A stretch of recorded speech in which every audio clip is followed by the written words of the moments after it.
Hey, I'm back and this is Psychedelic Actualization. On this channel we talk about topics like self-realization, self-actualization and working with psychedelics to live a more authentic and fulfilling life. In this video I want to talk about taking back your own authority, taking the power into your own hands and realizing that you are kind of the master of your own life. So, I've been reading a lot of psychedelic literature at the moment, and what I've realized is that everybody's got a different opinion.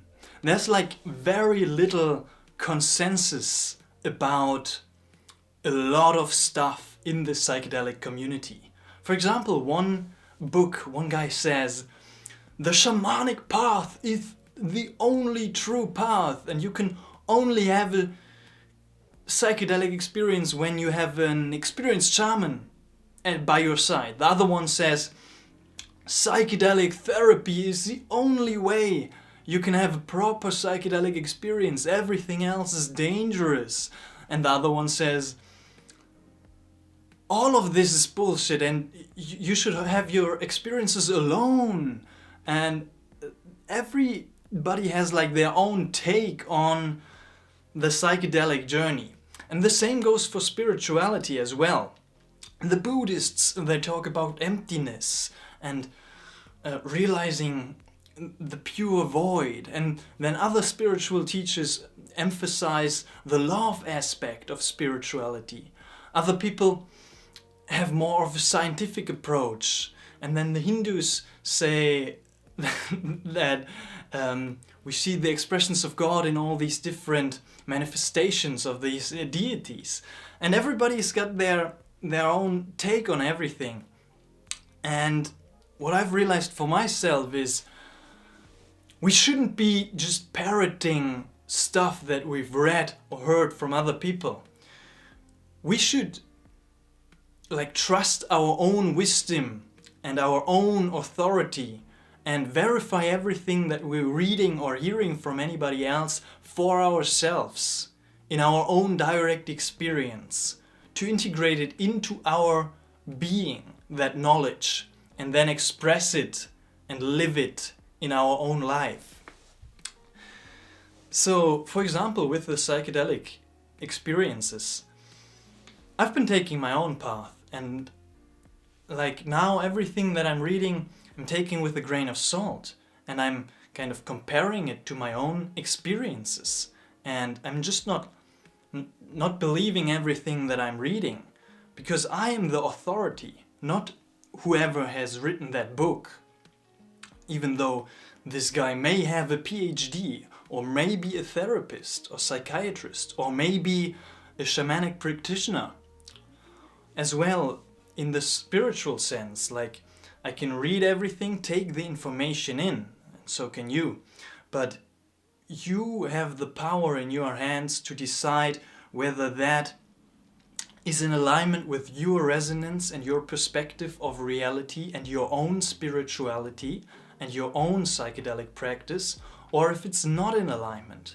So when you're reading a lot of Buddhist scriptures and you're wondering like, but what's up with the love aspect of spirituality?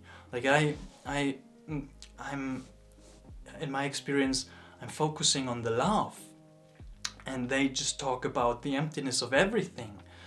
Then you just take what resonates and you integrate it into your kind of own perspective, and you leave what doesn't resonate. So that's like the basic principle for everything. Also for every person or mentor you meet, you can share your own experiences and they can share theirs, and so you can get into a kind of a flow of conversation that is valuable for the both of you. And like try not to defend your worldview, but speak from a place of being humble, but still know your own authority, because you are the highest authority there is. There's no higher authority than your own self. And when you take back your authority and your power, and you feel that power, and you integrate that power into your own being, first of all, you're going to be more confident in yourself, because you know your power, you know your authority, and your own internal inner wisdom. And also, when that confidence radiates out, you're going to be perceived as more attractive, as more of a leader, kind of, as somebody who's sure of himself, but still humble and open and curious and ready to learn and to change their worldview as the journey continues. At least that's what it's been like for me. Because when I started, I kind of observed myself doing exactly what I talked about, reading something and perceiving the authority not in my hands, but in the hands of the author, or in the hands of somebody I was talking to. And slowly over the years, when I realized that I myself am the authority and I can decide for myself what I perceive as true or false, my whole environment started to shift, and how people perceived me started to shift as well. So I, first of all, got that inner confidence, and I was perceived as more attractive, as more confident, as more in alignment with my own center and with my own resonance. And when you can integrate that perspective for yourself and practice it in your life, it's going to be very, very valuable for you as well, I think. And how you can start to practice this in your day-to-day life is, for example, if you have a reading practice and you're reading non-fiction books, be aware of yourself reading that information, be open to that information that you're reading, and then realize that the whole game is just human bullshit, and realize that everybody's just speaking from their own experience, and nobody knows what they're really talking about. Everybody is just sharing their perspective, and it's a big game. It's a big game we as humans are playing.